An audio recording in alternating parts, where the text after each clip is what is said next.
दोस्तों आज की मार्केट की बात करूं तो लगभग 121 पॉइंट की यहाँ पे हमें तेज़ी देखने को मिली है। वहीं 0.51% के आसपास यहाँ हल्की फुल्की हमें तेज़ी देखने को मिली है। काफ़ी वॉलीटाइल रही आज की डेट में दोस्तों मार्केट, आप भी देख ही सकते हैं। लेकिन 2 बजे के आसपास यहाँ पे हमें मार्केट नीचे जाते हुए देखने को मिली थी, लेकिन क्लोजिंग के टाइम पे इसने लगभग 121 पॉइंट के हमें ऊपर की क्लोजिंग दे दी। ओपनिंग की बात करूँ तो लगभग आज की डेट में 24,063 की ओपनिंग थी। इसकी हाई की बात करूँ तो लगभग 24,290 की पॉइंट की हाई लगाया था आज की डेट में इसने।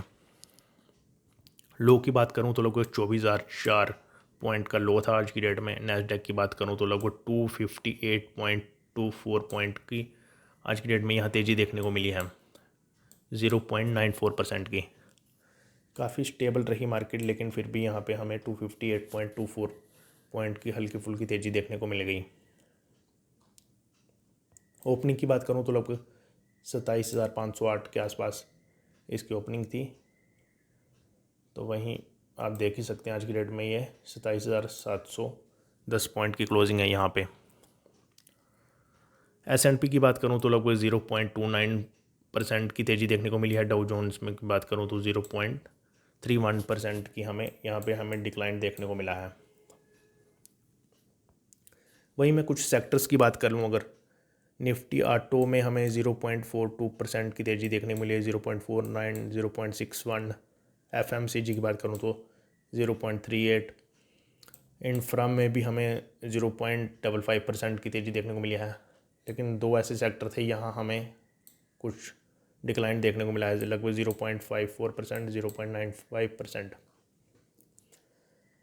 वहीं मेटल और फार्मा की बात कर लूँ, मैं रियल्टी की बात कर लूँ तो लगभग 1% की हमें यहाँ पे भी तेज़ी देखने को मिली है।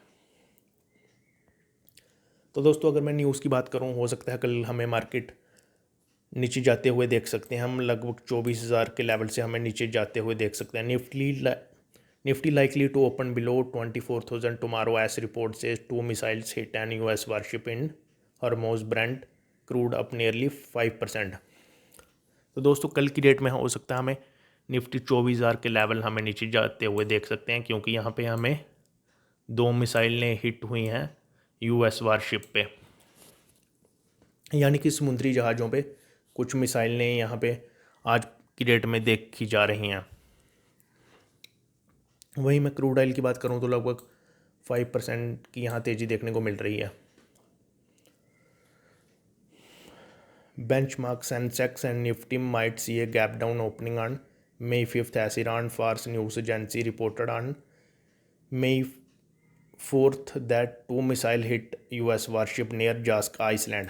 यानी कि दोस्तों जास्क आइसलैंड था जो वहाँ हमें मिसाइलें देखी जा रही हैं जिनका हमला हुआ है जहाज़ों के ऊपर, forcing warship to turn back after ignoring Iran warnings.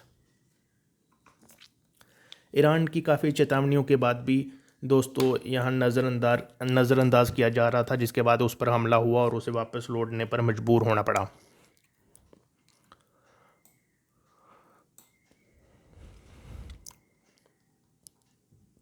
वहीं मैं दूसरी न्यूज़ की अगर बात करूं, this after US president Donald Trump announced A novel mission.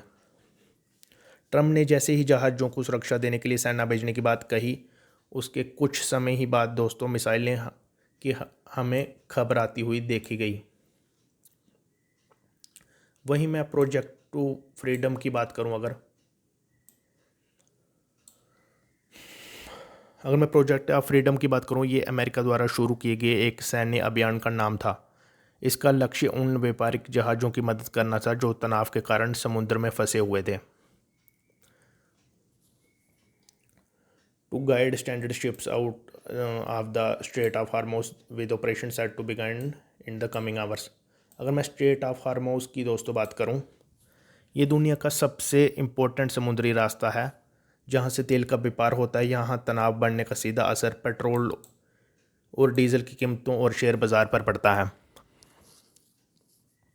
तो इसका हमें जो कल की डेट में आउटकम हम देख सकते हैं, अमेरिका और ईरान के बीच बढ़ते इस टकराव की वजह से ही बाज़ार में डर का माहौल है, जिसके कारण कच्चे तेल में दाम हमें बढ़ते हुए देखे जा रहे हैं।